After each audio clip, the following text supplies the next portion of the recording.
नमस्कार दोस्तों, कैसे हैं आप सभी दोस्तों। आज की वीडियो में हम डिस्कस करेंगे क्वालिफ़िकेशन एंड डिसक्वालिफ़िकेशन ऑफ कैंडिडेट्स कि क्या क्या प्रोविजंस हैं। ठीक है, जो क्वालिफ़िकेशन और डिसक्वालिफ़िकेशन कौन से कैंडिडेट्स के बारे में बात कर रहे हैं, जो कि इलेक्शन में जो खड़े होते हैं वो वाले कैंडिडेट्स। तो कैसे उनका क्वालिफ़िकेशन, क्या क्वालिफ़िकेशन होना चाहिए और कैसे डिसक्वालीफाई हो सकते हैं वो। ठीक है, तो सबसे पहले सबसे बेसिक चीज़ हम लोग देख लें कि मिनिमम एज क्या होती है इलेक्शन लड़ने के लिए। लोकसभा में 25 साल मिनिमम, विधानसभा में 25 साल, लेजिस्लेटिव असेंबली, राज्यसभा में 30 साल और विधान परिषद 30 साल।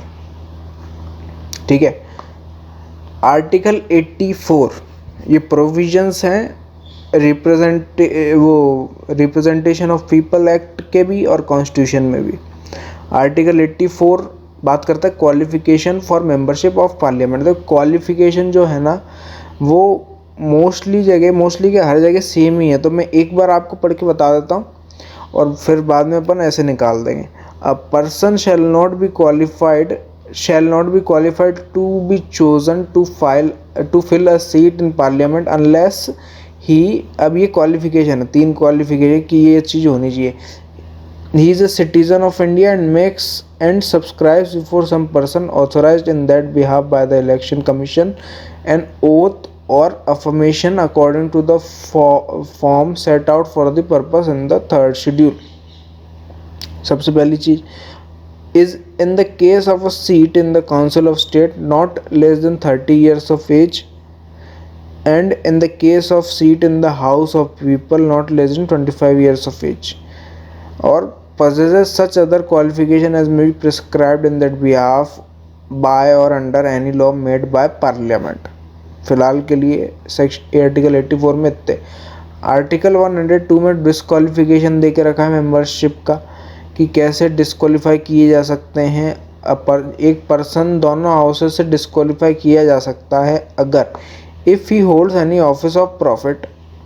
ठीक है, if he is of unsound mind, if he is N undischarged insolvent. Undischarged insolvent मतलब कि कोई एक ऐसा डेट है जो कि उसने रीपे नहीं किया है, अभी तक उसके ऊपर लाइबिलिटी है। तो if he is not a citizen of India और is voluntarily acquired the citizenship of foreign state. ठीक है, तो उस टाइम पर if he is so disqualified by और under any law made by parliament, वो डिस्क्वालीफाई खुद ही हो गया, मतलब जो एक कोई लॉ आया उसने उसको डिस्क्वालीफाई कर दिया। ठीक है, आर्टिकल 173 बात करता है qualification for membership of the state legislature. Citizen of India वही चीज़ is in the case legislative assembly के 25 ईयर्स, लेजिस्लेटिव काउंसिल के लिए 30 ईयर्स, और possesses such other qualification as may be prescribed in that behalf or under any law made by parliament। Article 191 बात करता है disqualification for membership. ठीक है, if he holds any office of profit, और अरे आर्टिकल 191 बात करता है वो स्टेट लेजिस्लेशन के बारे में कि दोनों जगह से डिस्क्वालीफाई हो जाएगा। कब? जब वो एक ऑफिस ऑफ प्रॉफिट होल्ड करेगा, अनसाउंड ऑफ माइंड हो जाएगा, अनडिस्चार्ज इंसॉल्वेंट होगा, सिटीजन ऑफ इंडिया नहीं रहेगा, भले ही वॉलंटरली कई और की उसने सिटीजनशिप एक्वायर कर ली हो, if he is so disqualified by any other law made by the parliament. अब representation of the people act में भी कुछ प्रोविजन है। सबसे पहला section 3 qualification for member of the council of state. A person shall not be qualified to be chosen as representative of any state और union in the council of unless he is an elector for a parliamentary constituency in India.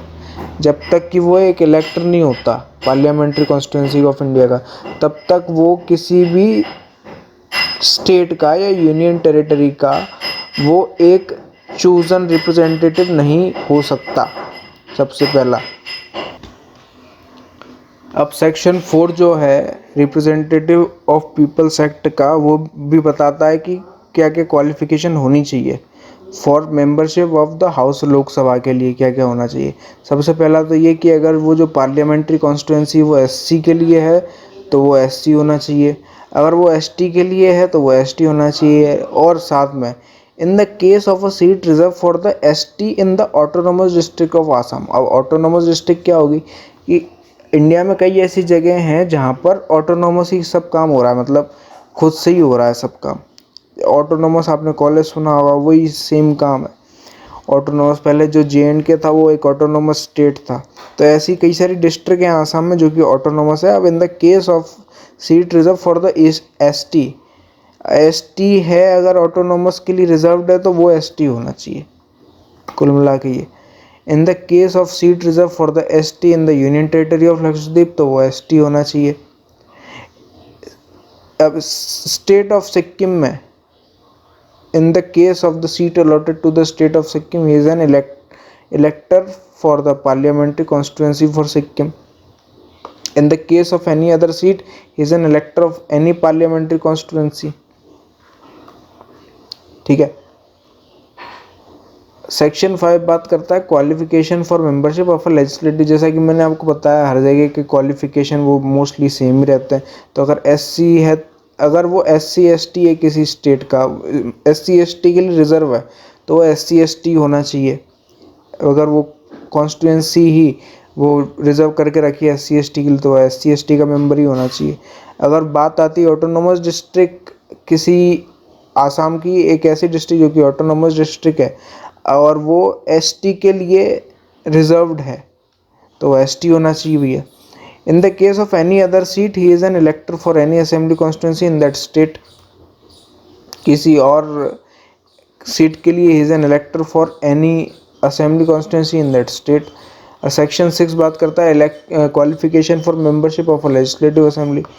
A person shall not be qualified to be chosen to fill a seat in the legislative council of a state to be filled by election unless he is an elector for any assembly constituency in that state. अब वो person तब तक qualified नहीं हो सकता legislative council में बैठने के लिए जब तक वो एक उस कॉन्स्टिट्यूएंट असेंबली का एक इलेक्टर ना हो। और दूसरा है कि अब एक पर्सन तब तक क्वालिफाई नहीं हो सकता भले ही जो गवर्नर नॉमिनेट किया उसको, जब तक वो स्टेट का रेसिडेंट नहीं हो सकता लेजिस्लेटिव काउंसिल के लिए। अब जो डिस्क्वालिफिकेशन है, कई सारी तरीक़ों से डिस्क्वालीफाई हो सकता है एक आदमी। रिप्रेजेंटेटिव ऑफ पीपल्स एक्ट में कई सारे ऑफेंसेस में अगर वो हो गया तो वो डिस्क्वालीफाई हो सकता है। कुछ ऑफेंसेस हैं जो कि ये हैं, कुछ क्या सारे सेक्शन 8 में जो जो डिफाइंड है वो सब ये सारे ऑफेंसेस हैं, ये सारे। लेकिन बात ये आती है कि उसको डिस्क्वालीफाइड कब तक रखा जा सकता है। ठीक है, तो एक आदमी को तब तक के लिए डिस्क्वालीफाई रखा जा सकता है अगर फाइन, सिर्फ उसको फाइन लगा है। इन जितनी भी ऑफेंसेस हैं उनमें उसको पनिशमेंट जो है सिर्फ फाइन का है तो 6 साल तक के लिए उसको डिस्क्वालीफाइड किया जाएगा कन्विक्शन की डेट से 6 साल तक के लिए। और अगर उसको जेल हो गई है, इम्प्रिजनमेंट हुई है, ठीक है, तो कन्विक्शन की टाइम से लेकर उसके रिलीज़ होने तक तो वो डिस्क्वालीफाइड रहेगा ही। रिलीज़ होने के 6 साल बाद तक भी उसको डिस्क्वालीफाइड रखा जाएगा। ठीक है, और a person convicted for the contravention of any law providing for the prevention of hoarding, adulteration और डाउरी प्रोहिबिशन के लिए तो and sentence to imprison for not less than 6 months shall be disqualified from the, उसको भी 6 साल तक, release होने के बाद से 6 साल तक के लिए।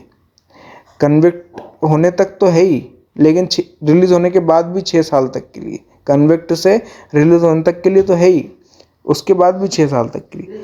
A person convicted of any offence and sentence to for not less than 2 years और उसके लिए भी 6 साल तक के लिए। ठीक है, तो ये था पूरा हमारा qualification disqualification of the candidates. उम्मीद करता हूँ आपको समझ में आएगा। फिर मिलेंगे नई वीडियो के साथ, तब थैंक यू वेरी मच।